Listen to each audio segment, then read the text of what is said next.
Garoppolo. Thrown down.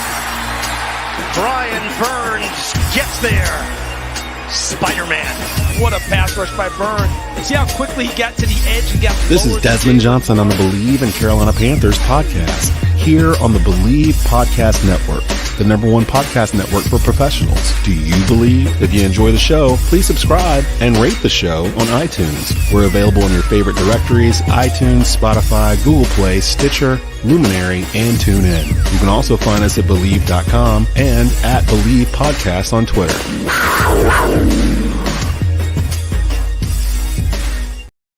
And welcome into a brand new edition of the Bleav and Carolina Panthers podcast, brought to you by Bleav Podcast Networks. I'm your host, Desmond Johnson, joined by Carolina Panthers Sports Illustrated beat writer Schuyler, Callihan, and the Panthers' all-time leading rusher, Jonathan Stewart. You can catch us new episodes usually on Tuesdays in season. By last week, but we're here. Panthers taking on the Houston Texans this Sunday. I'll get the time and all that stuff for you here in just a bit. We got the Bleav in Texans hosts coming in halfway through this show, right around about 5:30, 5:35. Help us preview Texans versus Panthers this upcoming Sunday. A lot of roster moves and stuff that have happened over the past couple of days. We'll get into that first before we get into the preview for Texans and Panthers. And, of course, y'all know what it is. Y'all have had 2 weeks to stew on this now. I'm assuming that y'all are mad about something. I'm gonna tell you why we mad, son. I'm gonna tell you why we mad, son. Whatever, hit us here on the message boards here on the comments and Facebook watch or on YouTube, youtube.com/@Tobacco Road Sports Radio. If you haven't subscribed yet, go ahead and do so. We are less than 20 members or 20 subscribers away from hitting 1,000. So help a brother out. Go ahead and go in there and hit that. Or on the Facebook watch page for Tobacco Road Sports Radio, you can catch the video here. The audio will be out on Bleav Podcast here shortly. Before we get to the nitty-gritty of everything and get you guys ready to go for the second third of the season here, Panthers 0-6 going into this game versus the Texans. Quick word from our sponsors over at Bet Online. The last of the major pro sports leagues kicks off this week, and Bet Online is your top sport for all your NBA action this season. With Major League Baseball postseason, NFL and college football, and NHL in full swing, BetOnline is your #1 source for wagering news, odds, trends, and predictions. Get everything NBA at your fingertips with both desktop and mobile access for every sport, anytime. Head to the BetOnline today to get in on the first action.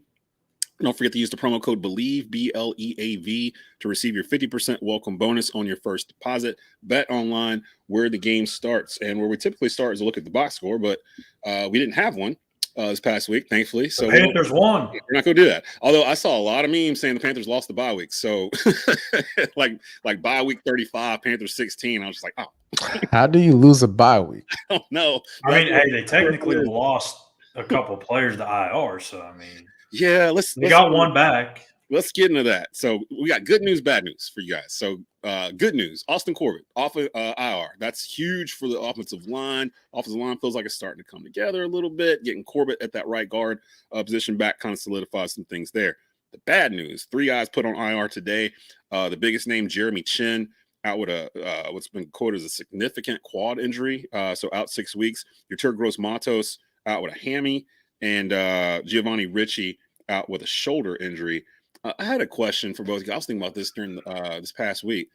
Is it all the guys we have on IR right now, doesn't it feel like all of them have some sort of like lower leg injury, like hamstring or like something to that effect, or the majority of them? Is that normal? That and shoulders felt like.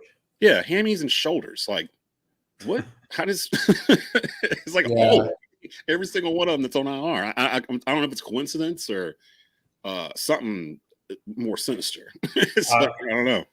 I would note too, like Austin Corbett, the thing to watch with him is it's not guaranteed that he will play Sunday.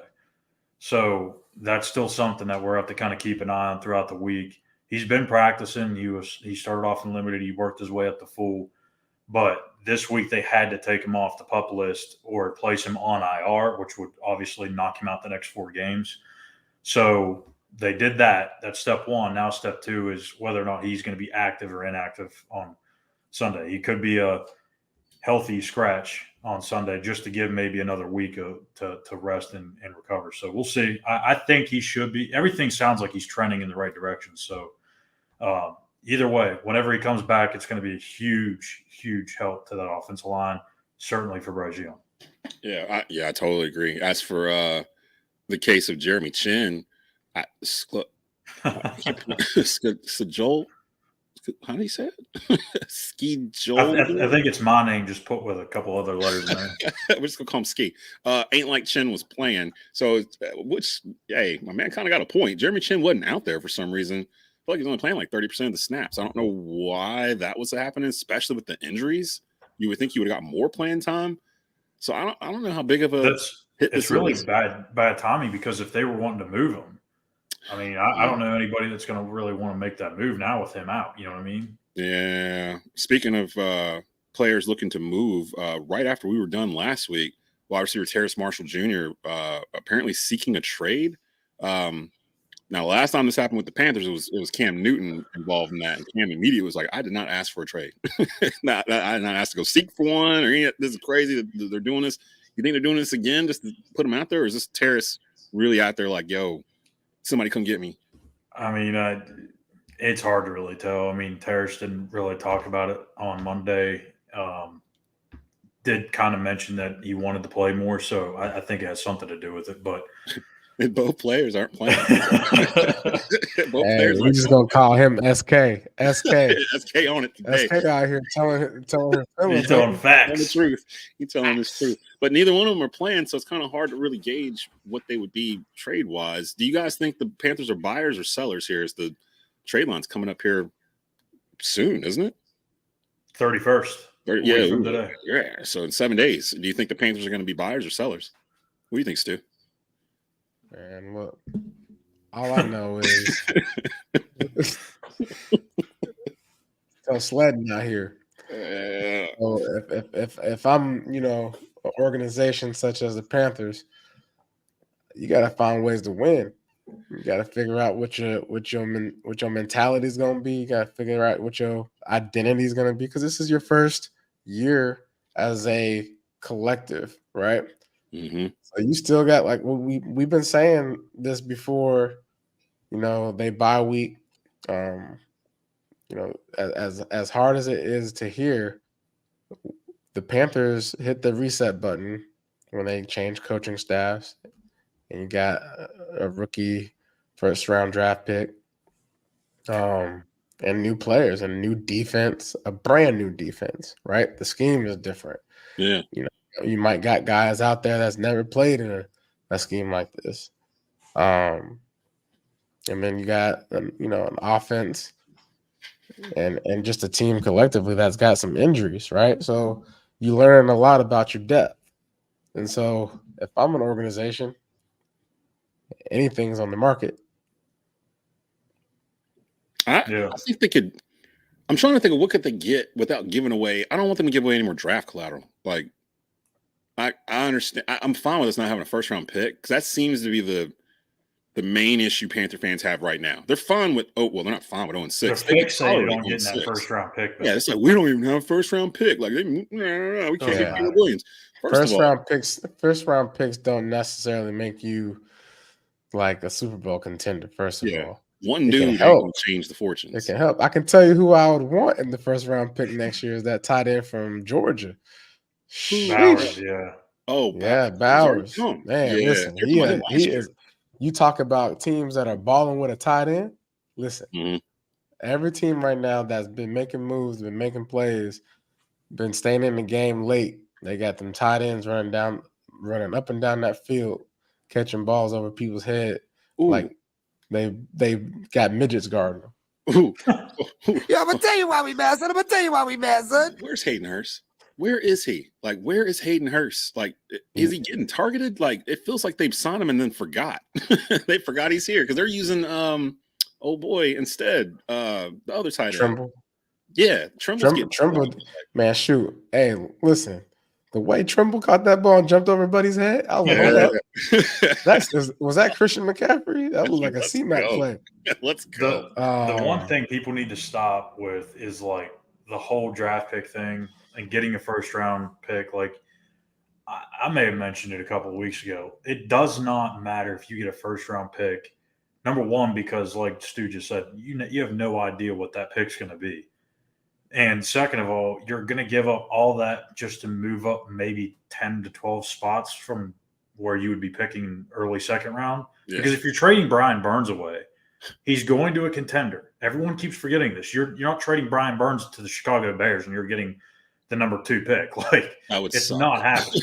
You're going to be trading him to a team that is in the mix for the playoffs. So that's a pick that's going to be in the back half of the first round.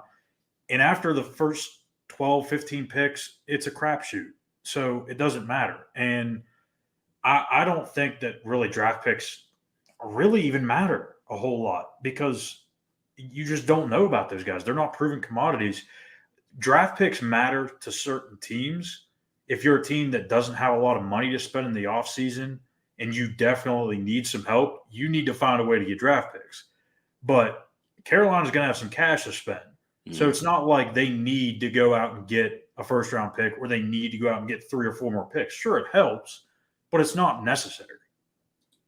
I'm on the same tip. Like, I can't understand it. People feel like us not having a first-round pick this year is, like, condemning us to, like – what you want to focus on. You don't need more rookies. You need to focus on what you're going to be as a team. What kind of identity are you going to be? So that way you can showcase your identity the best you possibly can to this free agency market that's going to be on display next year because you do have money to spend.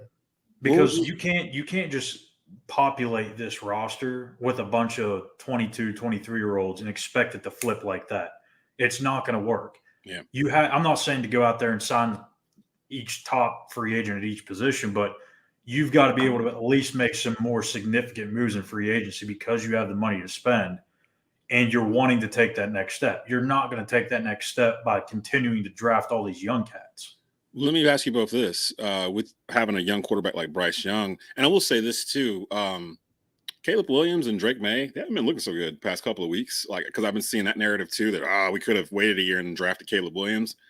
I would still take Bryce Young over both of them, like right now, from their ability to play in big games, to be able to win them, to win. I mean, he's done pretty much everything that, Drake hasn't done hardly any of this stuff. Caleb Williams does have a Heisman. I'm taking the UW quarterback and Shador. I thought you were going to say old Bo Nix. For a second. 35-year-old Bo man, Nix. Listen, Bo Nix, man, he's doing his thing for Oregon, man. Young Tim Tebow out there, man. But no, man, like USC hasn't beat a ranked opponent, and like I don't know if Caleb Williams is going to beat the number 1 pick. Did you see the thing about him wanting equity in the team that drafts him and this other? Yeah, he needs to keep all that nonsense to himself. He's showing his cards too. He's showing his cards too soon. Wait till you get to the team, fellas. Make sure you get to the team first. Drama. Piss your locker room off. And then Drake, man, look, I haven't watched a Carolina football game all year because usually they're playing around the same time A&T is in the afternoon and I'm producing. So I haven't watched them, and they were 6-0. So I'm like, all right, I'm home. I'm going to check this out. It's prime time. Shout out to the CW. They had great production value on that game. I was watching it over there on the antenna. It looked fantastic. Carolina, 24-point favorites, loses at home to 1-5 Virginia on the one game I decided to watch this year. And I feel like that mean you curse, boy. I feel like I jinxed him. So I'm just like, never get Desmond Johnson is like cursed. And if he watches a UNC game, football game, they are bound to be defeated because he is cursed. What's funny about that is we were coming back from the West Virginia game, right? And my wife is like panicking. She's like, I want to get back to watch the Carolina games. Like, you got to worry about that. They're playing Virginia. Virginia's looked terrible all year. They're going to be fine. We get back to the hotel. It's 24-14. I'm like, see, you're fine. I start doing our post-game show for the West Virginia thing. All of a sudden, Virginia's up, and they're getting ready to go and put the game away. I don't know if you saw the ending where he fumbled the ball through the end zone. Yes. If he doesn't do that, that game's over right then and there. And I was like, oh, my gosh, they got a chance. And she's like, what's going on? I was like, well, they just got the ball because of touchback. And I was like, watch, they're going to go right down the field and score. It looked like they were going to. Nah, that's not how it works. That's not how it works. I got a question for y'all. Let's talk about these teams in the NFL that are winning games that if you were to say in the beginning of the season, the beginning of the season, like the first 2 games of the season, these teams are out here smacking teams that should be winning upside the head. Man, listen. Well, first of all, Baltimore I'll put Baltimore in a category of elite. at this point because the way they just dogged the Detroit Lions. They know who they are. We already know Lamar Jackson is, so he went out there and did his thing. He's him. But the Detroit Lions got smacked by the Baltimore Ravens. They didn't lose. They got smacked. Yeah. Okay. Dominated. And then the Patriots, the New England Patriots, this is why I'm mad. Oh. Yeah, I'm going to tell you why we mad, son. Bill Belichick, he just won't go away. He just win 300. Win number 300. Like he just understands how to win football games, I guess. Like he really that guy. In my opinion. I put some on the Bills. Like I think we've crowned the Bills and we weren't supposed to crown them yet because they haven't really done anything, you know. Well, I haven't crowned the Bills, but as far as their team, like they were supposed to win that game. They were supposed to beat the dog breaks out of the Patriots. New England's awful. Like they have no like talent at the skill positions, like really anywhere. Like people come down on Mac Jones. Where is he supposed to go with the football? And then like hats off to you. Got to applause. I think I know where you're going with this. I don't think I would applause, but I might have like something like a bell or something. Yeah. That's what is it? There we go. Yay. Stereo. Yeah. Congratulations, Mike Tomlin. Tomlin. Thank you for bringing up coldest. Listen, he's gonna go down as one of the coldest coaches to ever coach. I don't know how they're doing this. I have no idea how they're doing. I was just looking at the standings. At Pittsburgh is 4-2. They have been outscored by 24 points. They are 2-1 in the division. They're 2-1 at home, 2-1 away. They're 3-1 in the conference. Goodness. Another round of applause. Another round of applause. Now I hate this team. I hate them. But Russell Wilson is out there doing his thing. What is Denver doing? As much hate he been getting, it's either he gonna get his roses now or he ain't ever gonna get them. ain't no way, bro. Ain't no way the team that we saw in the beginning of the year and the end of last year is out here 2-5. Okay. Yeah. No, even the Bears. I was about to say I know that's the next topic here. Now, see, I won't do this because I'm the running back position and I don't want to sound any type of way. So I'm gonna allow Schuyler Callihan to, take the measure here of describing his pain, and the level of why he's upset. Disappointment. The Bears is 2-5 without Justin Fields, with a quarterback that was balling. Okay, on Sunday he was out there throwing it. All right. I don't know who he is. Schuyler Callihan, can you please aid me on your frustrations? Yes, I sure can. So first of all, Panthers related, right? Obviously, another Chicago win makes it more clear that the Panthers get that number one pick potentially for now, right? So that's the first thing. Second thing is, why in the hell is Josh McDaniels still a head coach? Yeah, I'm going to tell you why we mad, son. This guy has had so many opportunities to be a head coach. Remember he spurned the Colts, and then they hired Frank Reich? Mm-hmm. He was talked about he got the Denver job. He was talked about maybe being Belichick's replacement. He goes to the Raiders. This guy is not a head coach. He cannot win games. He just got beat society by an undrafted free agent named Tyson Bagent that played at Division II Shepherd in West Virginia that didn't get recruited by anybody. I know this kid's whole story. He is really good. I'll say he's got a chance to be one of those kind of underdog stories in the NFL. Like a Brock Purdy? Maybe. But to be beaten by this kid in his first ever start as an undrafted free agent, I mean, come on, man. And not just getting beat, he got waxed by this Bears team. Who's been a successful Belichick aide that's become a head coach? Has there been any? None of them. Maybe. I can't think of any off the top of my head. Definitely not Patricia. Definitely not Judge. No, you can't count Saban because that's college football. Because he failed miserably in Miami. So Is I there feel one like that's is there someone that came from the Belichick tree, the coaching tree, that's actually That's a a great good question. coach? Someone in the comments. I'm gonna say Tom. put it in I'm gonna there. say Tom Brady because Tom Brady was a quarterback and a coach. Tom Brady's whatever he wants to be at this point. Yeah, Man, commentator. I Model. was looking around. So I'm in the I was looking at the schedules, and we've got the Bleav in Texans hosts backstage. We're gonna bring them on in just a second here. I'm trying to pull back up the standings. So I know we're 0-6. I don't want to get too ahead of myself, but our division is still a hot mess. Like, it's just Atlanta leads the division at 4-3. Yeah, and you can't trust Atlanta. You can't trust by Atlanta. 18 points. I thought I saw a thing where we're like the highest scoring team. Well, it's probably different now because of Sunday, but before Sunday, we were averaging the most points per game in the division, like 18 points per game or something, which isn't exactly good, but that was more than the other three. But we were 0-6 or 0-5 or whatever. So it's like, how's that possible? And now I'm just looking through the tops of these divisions, and I'm like, well, who stands out? Because Detroit got embarrassed, like you said. San Francisco's on a 2-game losing streak right now. We can just go and put the Eagles in the Super Bowl. Philly looks like they're getting Philly about to win the Super Bowl. Hey, what did I tell you about Brock Purdy? He'd come back down to earth. I was not high on him at all. And look what's happened. I mean, all them boys did the other night. All they did was backpedal.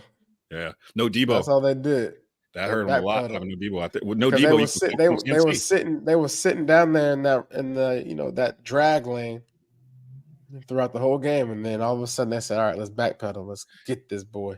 It felt like this was the week where the teams that we had been starting to push to the front showed their vulnerabilities and came back to earth, except for like Kansas City, Philly, Baltimore.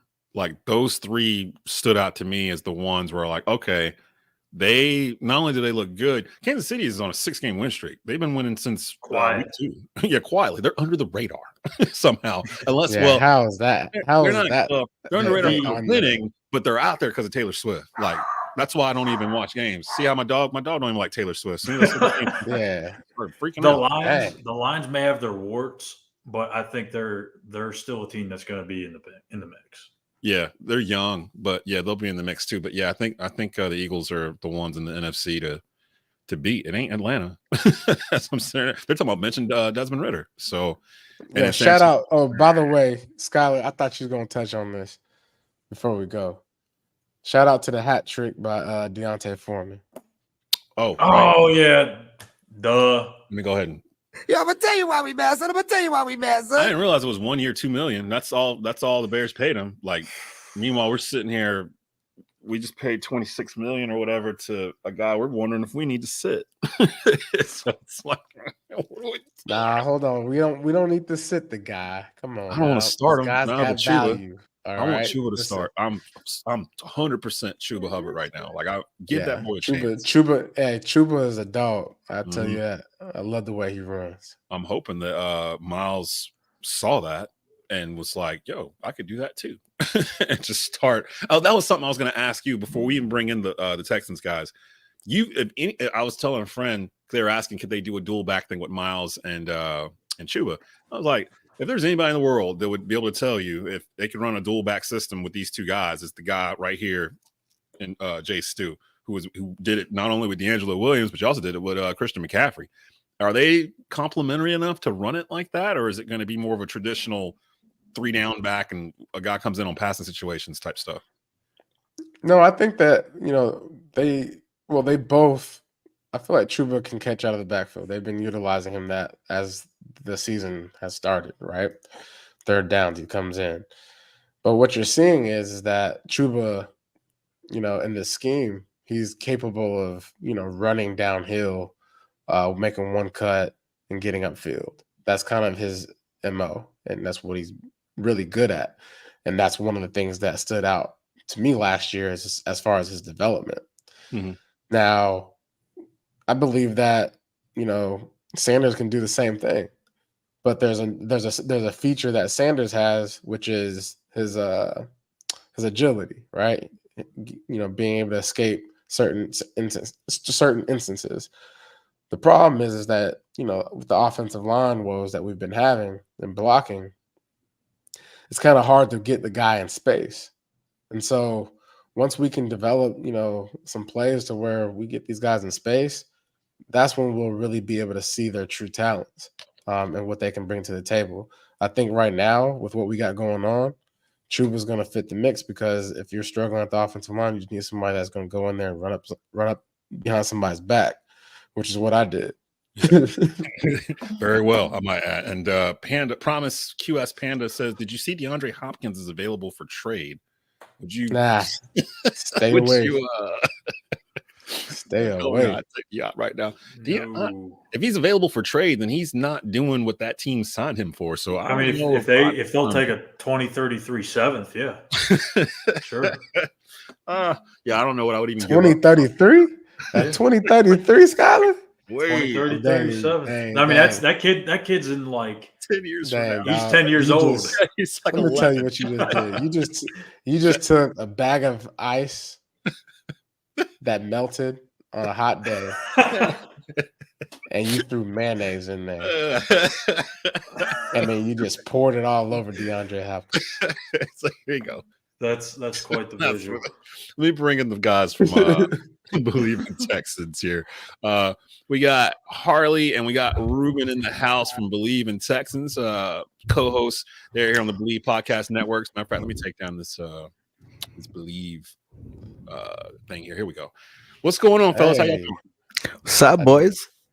So dig the shirts. Yeah, man. I like that. Thank you. Appreciate it. Are you Hawaiian? No, I'm not. But I mean, I rock it. I've been rocking it. Everyone liked it whenever I went to the draft party 3 years ago, and ever since then, I've been wearing it. So I hear that. I like the look now. So this I don't know if they're talking about this in Houston, but here this has been kind of crowned the top picks bowl or whatever, 1 versus 2. It's gonna be the first time Bryce Young faces CJ Stroud.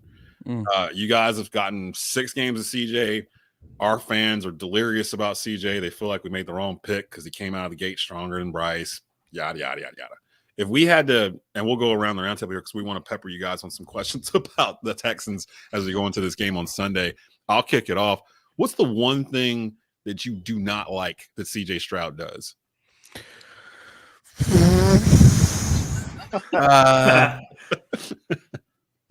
Wow. Yeah, man, we hit you with the hard ones over here. I mean, you're talking about a guy who's done everything right since being drafted here. I mean, maybe not use his legs, but that's about it. CJ Stroud has been everything as advertised, man. He doesn't run like he can. He just chooses not to. He chooses to stay back and sling that thing, and if he needs to run, he can. But other than that, man, there's not much to complain about. I was gonna say that doesn't sound like a bad thing. He's been solid. Sound like he got some good offensive linemen. You don't have to run. Well, we've had 4 out of our 5 starting offensive linemen out. Laramie Tunsil with a knee issue, missed multiple weeks. We lost our left guard, Kenyon Green, for the year. Our center, Juice Scruggs, who we traded up for in the 2nd round, we haven't seen him since the training camp. And our right tackle, Titus Howard, broke his hand in training camp. So we've had multiple weeks where 4 out of the 5 O-linemen who are supposed to be our starters haven't been there.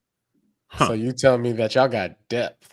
We got depth. That's coaching, man. Right? Coaching and depth. That's what's up. I feel like we're in class today. Like Panthers fans going to be feeling all sorts of ways after this one. I'll tell you. I'll ask you, Panthers fans, man. I'll ask you guys this: not knowing what you know now, go back to the draft process. Go back to last February, last March. If you were Carolina and you had that number 1 pick, who are you taking? I mean, me and Ruben both said it. We wanted Bryce Young. Young. I'm guilty. I'm not like I'm gonna be more wrong than I am right. Like when I'm on here and I hit record. Like so, I don't care, man. I wanted Bryce Young. I thought he was gonna be a legit quarterback. And hold on, only been 6 games. Y'all are talking as if he's not. Like hold on. As of right now. Yeah. Okay. In the perspective of right now. He definitely still has a long career ahead of him, hopefully. for Panthers fans' sakes, hopefully. But in terms of just a 6-game perspective, just hasn't looked that way, man. It's like everyone's like, "Oh, you're wrong," like, dude, man, I'm just the dude that's just looking at the stats at the moment. Yeah, and that's CJ's in my looked opinion. absolutely amazing, and that's why it's so tough to answer that first question, because, like Ruben said, all the offensive linemen that have been out of this lineup, we've had not only our backups, we had guys from the practice squad come up and play against the Steelers. Austin Deculus, of all people, a 7th-round pick 2 years ago, just comes in and 0 sacks. It was like, okay, I guess anyone could just come in here and do whatever the hell they want. And CJ's exponentially grown week after week after week. Kudos to coaching as well. So here's my thing too. If you go back to when I ranked the quarterbacks, I had CJ as my number 1 guy. You did. Really, the only knock I had on Bryce was the same knock everyone else had, was his size. We haven't really talked about his size being an issue yet. That's why I still think when the Panthers figure out these issues, we're going to see Bryce Young succeed. But here's my other thing too. If you put CJ Stroud in this same situation, I don't know that it's much better. I don't think anybody is going to succeed with this situation that's going on. Well, right now. I was told at the beginning of the season that the Houston Texans were in a worse situation than the Carolina Panthers. And they may have been. There. Yeah, I think I'd agree with that too. With the injuries and the lack of identity, I think, and Frank Reich just balancing way too much stuff on one plate, I think that has probably made the Panther situation a little worse. But again, that's a credit to Houston too, because of how well they've coached these guys up. I mean, what D'Amico Ryans is doing down there is unbelievable. Yeah, hats off to your coaching, man. Coaching and the depth that they put together in the offseason, understanding what they was trying to achieve. I do have a question. What's up with y'all running game?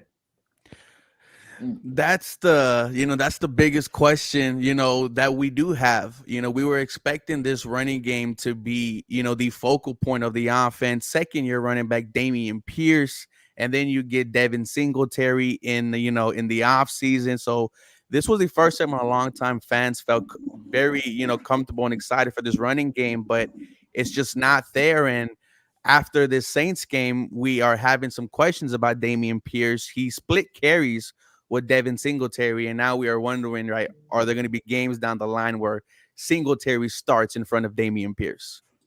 Is this a thing where he's like missing holes, or he's just not running hard, or is it the offensive line being, secondary, right? Like, you got not your starters aren't in there. Maybe they missing assignments. Like, what are you seeing there? I think as a whole, it's a collective issue. I'm still having a lot of faith in Dameon Pierce. He backed some strong Senior Bowl performance with him in Florida. So, I mean, I'm not going to just, a lot of Texans fans here in Houston are kind of like, who cares? Just put Devin Singletary. He's not a scheme fit, all this good stuff. I think it's a collective unit. Sure, he's not hitting holes. It does look like at times on film he's looking towards contact instead of the green grass, but it sounds a lot easier speaking from, watching a video compared to being on the field, so I just think it's a collective unit. The offensive line, yeah, there is some issues there where, they're not creating the holes that are necessary. And it's also an issue that you have backup to third string offensive linemen. Sure, it's great in the passing game, but maybe not so much for the run game in Dameon Pierce. It's been very stagnant here in Houston in terms of running the ball. So you guys are 3-3 on the season, going into week 7 to this road game for you guys against the Panthers. You've outscored your opponents by 22 points so far this season. 2-1 at home, 1-2 on the road, 1-1 in the division. You guys are right in the thick of things, and really outside of Jacksonville, it feels like have you guys even started thinking about beyond the regular season? Do you feel like you have enough? Or Absolutely. And what's crazy is at this point last year, we were already saying that the Houston Texans season was over. Now we are talking about this young team potentially making the playoffs.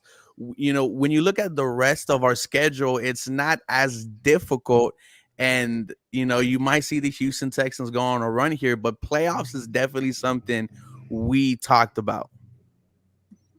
Yeah. Go ahead. No, you go. Go ahead. 3-3 at the moment. Just to wrap it up simply, it's looking ahead of the schedule. Our schedule is pretty favorable, just in terms of win-loss ratio according to the rest of the opponents and performances. The Houston Texans, to me, now it's gotten to the point of as long as number 7 is out there, doesn't matter who you got out there. You've won without Tank Dell. You've won without many people that have been injured. Like, it's as long as number 7's healthy and he's your QB every Sunday, you got a chance to win the game. 100%. I'm gonna open it up to the fans too. That's a good feeling. Yeah. Any fans that are watching right now that want to ask Ruben and Harley a question about the Texans or this matchup on Sunday, just type it into the comment section here. With us being live, I'll find it, put it up on the screen, and we'll address it then. Go ahead, guys. Tank Dell is a guy I loved watching when he was at Houston, University of Houston, and I had a feeling he was going to be something special in the NFL. But the one question I always like to ask other publishers or other broadcasters when you're talking about game previews, what's one guy that nobody from Carolina probably knows about in Houston that they need to know about? Ooh, we'll give you one of ours too. You want to start with that, Ruben, or you want me to go? Do we have on the defensive side? I would say linebacker Blake Cashman.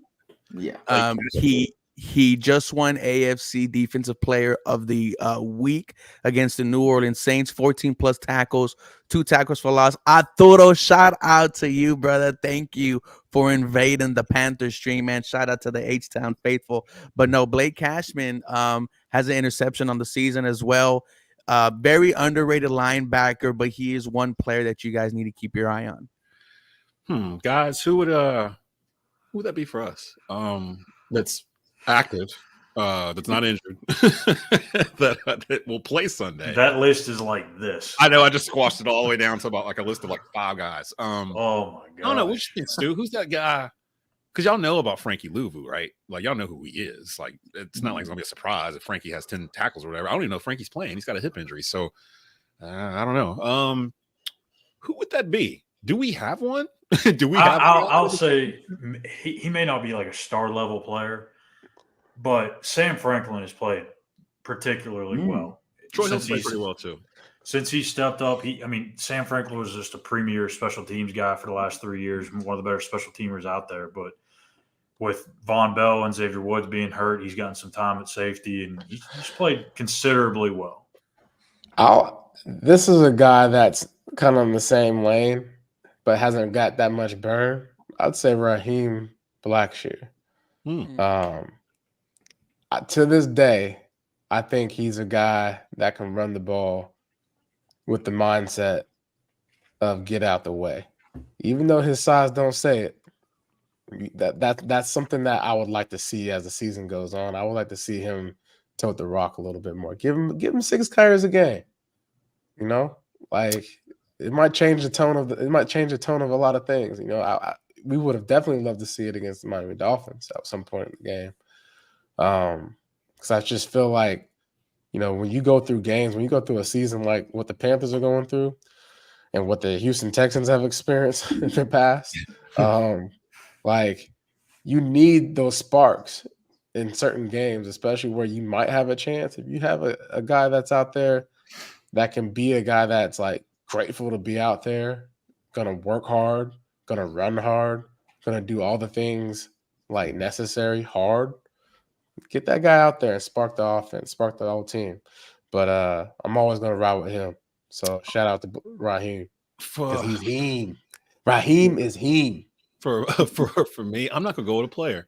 I'm gonna go with offensive coordinator Thomas Brown, because we have no idea what offense you're about to see. Like, we literally don't. It could be similar to what's been out there the past 6 weeks. Triple option, baby. It could be 4 verts all day. We have no idea.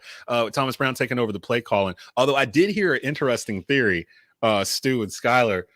What if, it's like the Marvel what if comic books. What if Frank Wright was never calling the plays? it's always been Thomas Brown. That's why it looks so vanilla, because he's never done it before. But they said it was Frank Wright to keep the heat off of Thomas Brown. They always meant to say round bye week, okay, he's going to call the plays. But he's always been calling the plays. And the reason why this has come up, how many times have you seen Frank Wright actually calling in a play from the sideline that you can recall?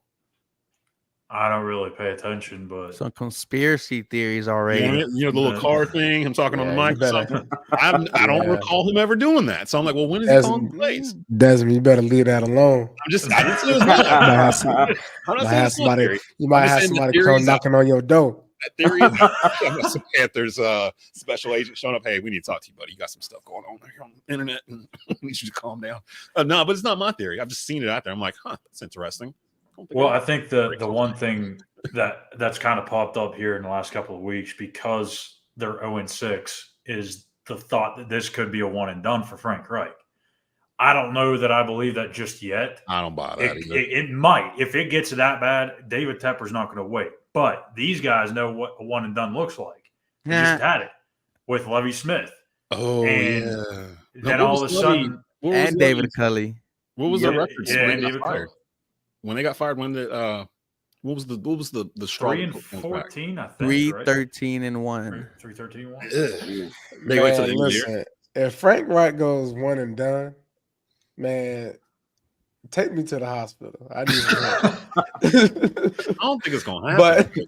But if this turns out to something like that, I only want you to call one person, and you know who that is. Now it could be. I could see that happen if he's worried about losing one of these younger coordinators that they hired, whether it's Evero or Thomas Brown, who were interviewing for head coaching jobs. Like that was kind of why we were so happy about this coaching staff, that they had brought all these young and old minds in there. If they do let Frank Wright go, it could be out of fear of losing somebody on the staff to something that could be head coach in waiting. But one season, like imagine. I just want to put this in perspective for y'all, man. Look, imagine having a starting lineup, right? And this the all-star team. Call it the Monstars. Going to Space Jam. All right. And then all of a sudden, they get hurt and they turn into the Pee Wee size Monstars, right? There's a little bit of that going on right now. We injured.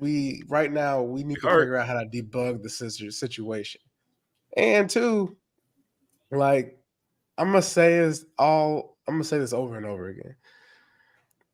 Like we brand new, okay? Like there's certain things that we haven't even really found out about ourselves. Even our coaching staff ain't found out about themselves. They just found out that hey, we're gonna do some offensive coordinating changes, play calling, like they figuring things out on the fly. And so in front of us. we'd be a fool to just be talking about Frank Wright this and this person that and Tepper this. Look, give yourself some time so that way you don't stress yourself out for the rest of the season. And if you get that frustrated, just start watching other teams. Dude, I tried to do that Sunday. That was harder than watching the Panthers. Like, I don't know what it was with the early games Sunday, but they were all just bad, except for that Indy game. That Indy-Cleveland game was really good. But the rest of them, I was just like, I was trying to listen to the Baltimore game on Sirius, and I was like, I can't even listen to this. Like, this is it's like watching some kid get beat up in the courtyard. It's like, please stop beating him up. He's already dead. I don't know how much you guys have watched of the Panthers, but at least from our side of it, like this has kind of been one of these games that we've kind of circled as like, okay, this could be an opportunity to get back on or to get on track, because it's not necessarily a slight against the Texans, but they're a young team. They're rebuilding. You have a bye week, and the first 6 games were brutal. I mean, it is what it is. And we're at home. You're at home. You got the whole Steve or the Moose, Muhammad, Julius Peppers. They're getting honored. So it's just everything just seems to line up. Mm-hmm. But from your guys' perspective, does Carolina actually have a chance in this game? No. Okay. I'll be honest. It's the brutal honesty. I didn't see it's just being honest. 3-3. I mean, y'all are talking about how this coaching staff for the Carolina Panthers as being relatively new. And they need more time. Well, I'm looking at a new head coach over here, a new OC over here, a new quarterback over here, like rookie everything over here. Stop it! Don't do it. Don't kill us. We're Don't kill us. We're trying to give my people hope. He's so right.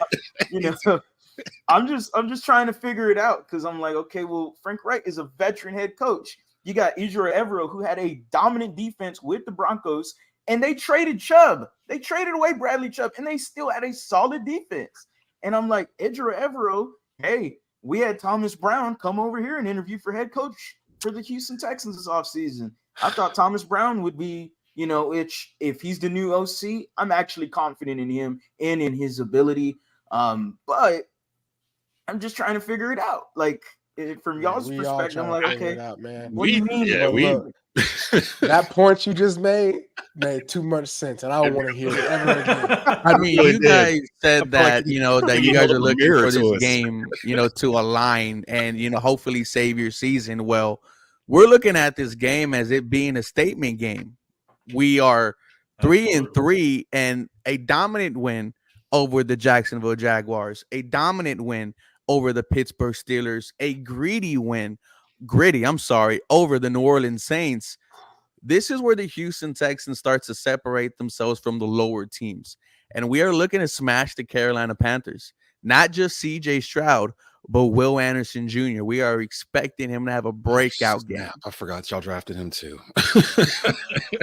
I thing, blurred that whole draft night out of my memory completely. Like I completely forgot the shenanigans you guys were doing night one. The only thing I can say is we are still a young team and we're going to have some inconsistencies, that being the Atlanta Falcons game, because that was a very average game. The Falcons, they didn't even look great, but Desmond Ridder had a career day against us. His first 300-plus passing yard game in the NFL. It was against us, and they still barely beat us by 2. That was just a horrible game by the Houston Texans offensively. And credit to the Atlanta Falcons defense for doing their job, doing a fantastic job of actually rushing for, not putting too much pressure on CJ Stroud. Maybe you have to put in an extra DB on him. Maybe that's the way to go. It didn't really work too well against the Saints, but you still barely won that game. So that is the only thing that I could say, is that inconsistencies are going to happen. At the same time, improvement is going to happen. And CJ has improved week after week after week. That's all I got to say there. One of the best quarterbacks in the NFL, man. Harley and Ruben from the Bleav in Texans podcast, and the Texans fans have invaded the Bleav in Panthers podcast. H-Town till we drown, baby. H-Town till we drown. Texans 48 to Panthers 9. Texans take the dub. Yo, listen, Carolina Panthers. Who do you Panthers are? Locker room. Listen to me. Points at home.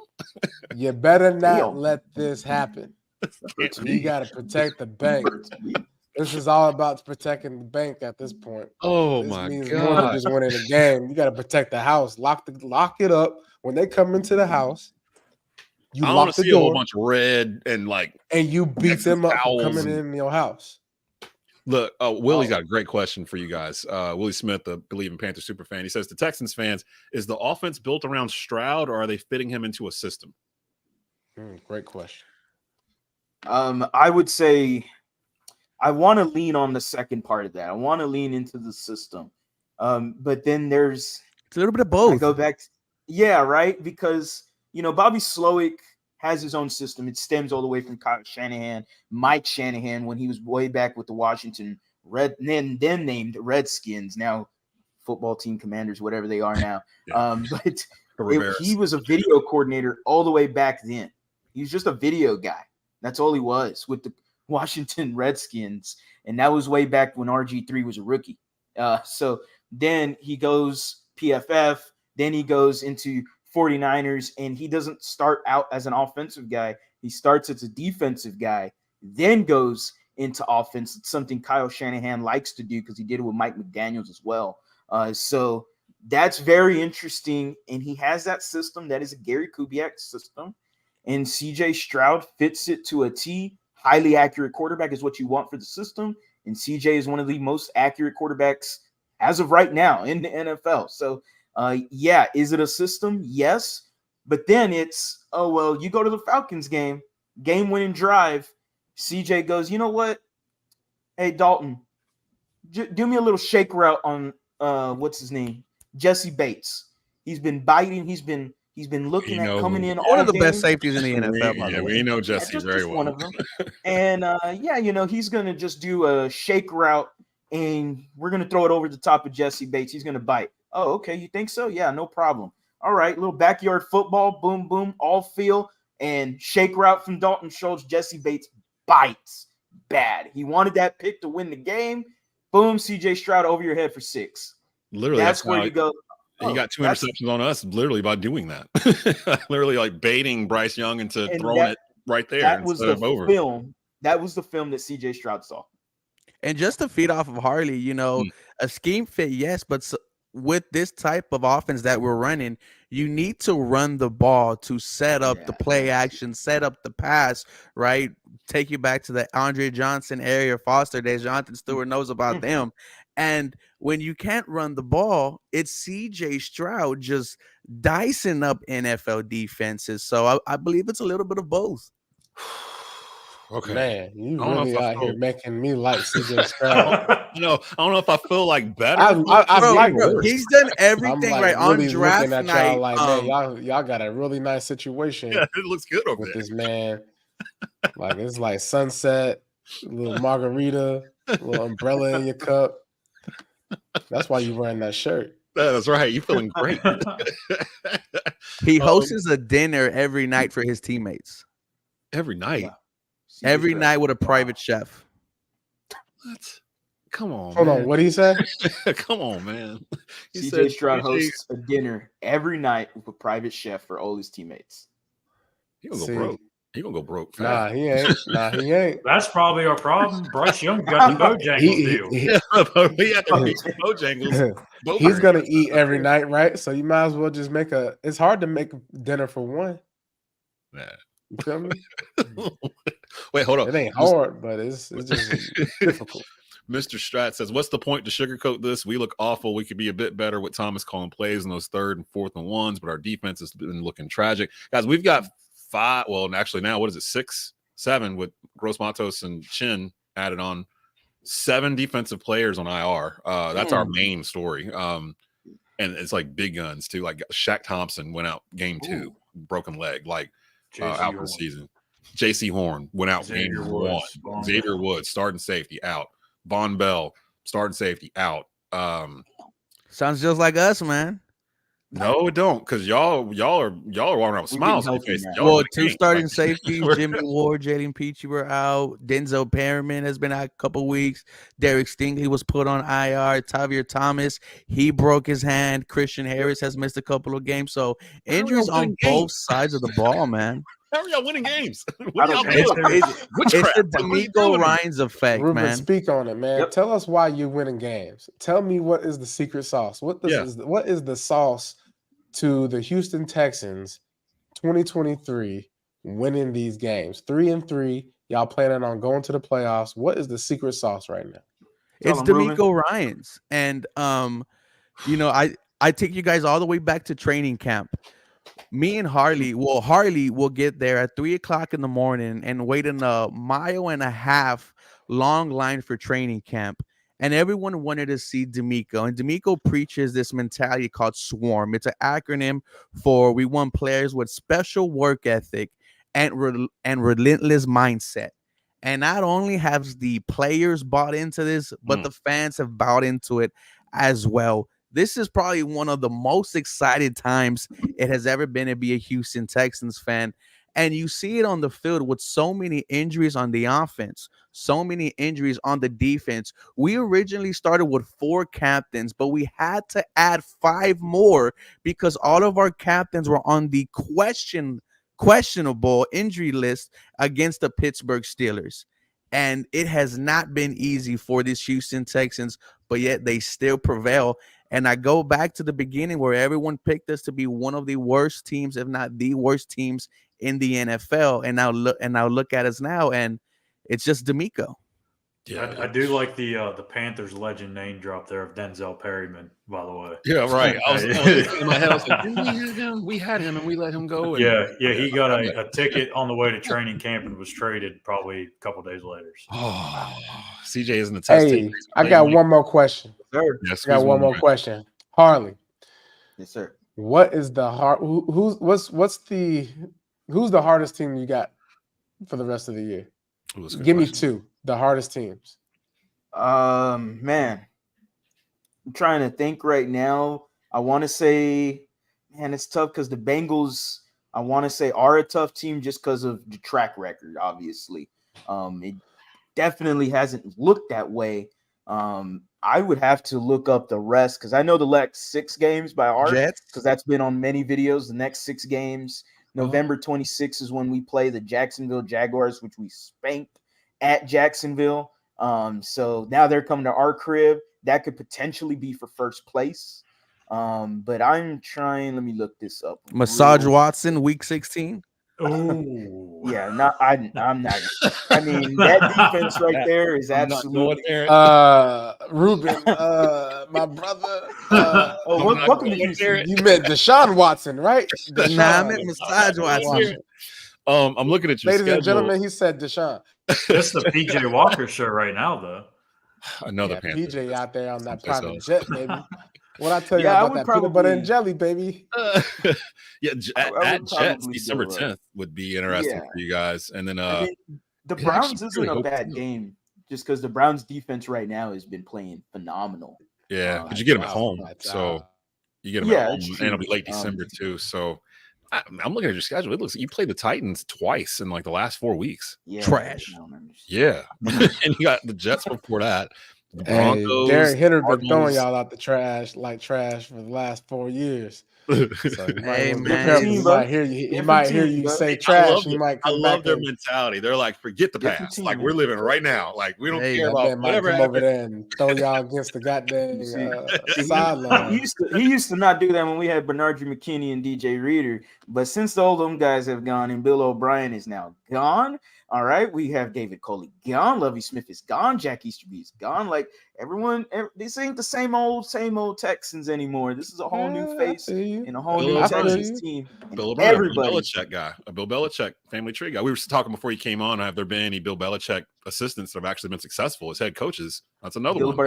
Bill O'Brien is probably the most successful, and that's him being an average mediocre. Yeah.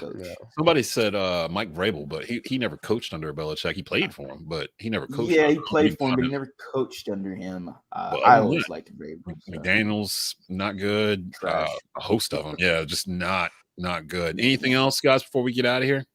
Because we're up against it. No, I think you kind of depressed Panther Nation, which I mean, it's not much different from where we already were when the show started. But whatever expectations we had of victory going into the Sunday, you may have lowered them considerably for everything that you laid out. You guys laid out a very compelling case. Like I'm with Stu. Off the top row. The Texans might come in here and beat us by 20 points. I don't know. We don't know. That's where we are. The Panther fans, we have no idea what's about to happen on Sunday, but I do appreciate Ruben and Harley coming in. Check out the Bleav in Texans podcast or the Bleav Podcast Network. There's one for every 32 NFL teams out there. Love having you guys on to kind of, well, I was hoping you were going to walk us off the ledge, but I think you pushed us off. You shoved us off. Man, there's still hope, man. There's still hope. We'll see. I'll feed into that. Like I said, every year there's always one game the Panthers are not supposed to win, and they win it. I thought it was going to be Miami. That got squashed after about 10 minutes into it, but maybe it's the Texans. We'll see. We'll see. The Texans. Hey, listen, the Texans about to get mollywopped on Sunday. Probably didn't exist. All right, be ready for the post game then. Be ready for that post game then. We got to get out of here. Panthers Texans Sunday 1 o'clock kickoff. I believe it's on Fox if I'm not mistaken. For the Bleav in Texans host Harley and Ruben, for Schuyler Callihan, for Jonathan Stewart, I'm Desmond Johnson. You've been watching and listening to the Bleav in Carolina Panthers podcast here on Bleav Podcast Networks, brought to you by Bet Online. Keep pounding.